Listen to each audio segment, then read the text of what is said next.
Në vitin 1992, me 24 majt janë marrë zgjedhjet e para në Kosovën e shpallur të pavarur. Paraprakisht në shtatorin e vitit 1991 ishte referendumi, në korrikun e vitit 1990 ishte deklarata kushtetuese, dhe mund të them që Lidhja Demokratike e Kosovës e prirë nga Ibrahim Rugova, nga themelimi në dhjetorin e vitit 1989 deri në verën e vitit 1992, është për çdo levdat.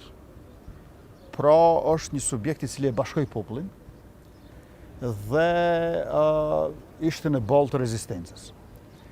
Unë nuk kam votuar për Ibrahim Rugovën me 24 maj 1992 sepse nuk kam pasur moshën e duhur për këtë. Prindrit e mia kanë votuar, po ta kisha moshën do të votoj edhe.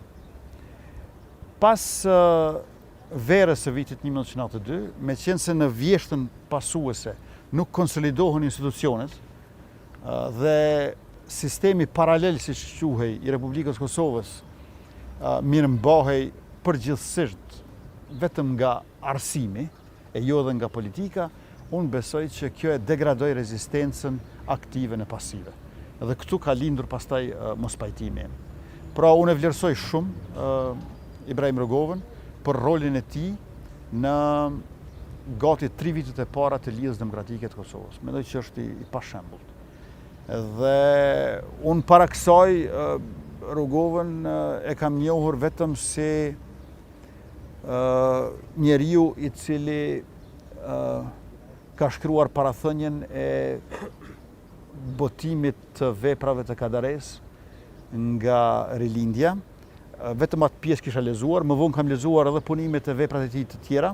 Mirë, po para sa të hyjmë politikun, vetëm këtë kam pasur të lexuar, është një parathënie shumë e mirë. Dhe gjatë viteve të 90-ta, më pastaj kemi kaluar në fazën e mospajtimit.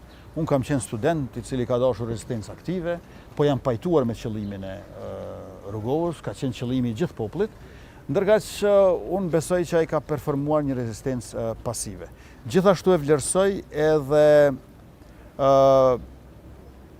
deklaratën e tij në kuadër të një interviste për një revistë gjermane se pavarësia e Kosovës është kompromis.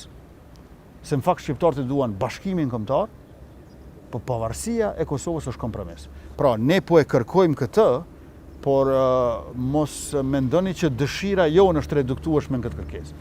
Dhe unë besoj që ai ka qenë shumë me vend. Mund të them që Rugova ka qenë insistues në qëllimin e tij për pavarësi dhe padyshim që konsistenca e tij duhet vlerësuar e do të ngelet gjithmonë si shumë e respektuar nga populli.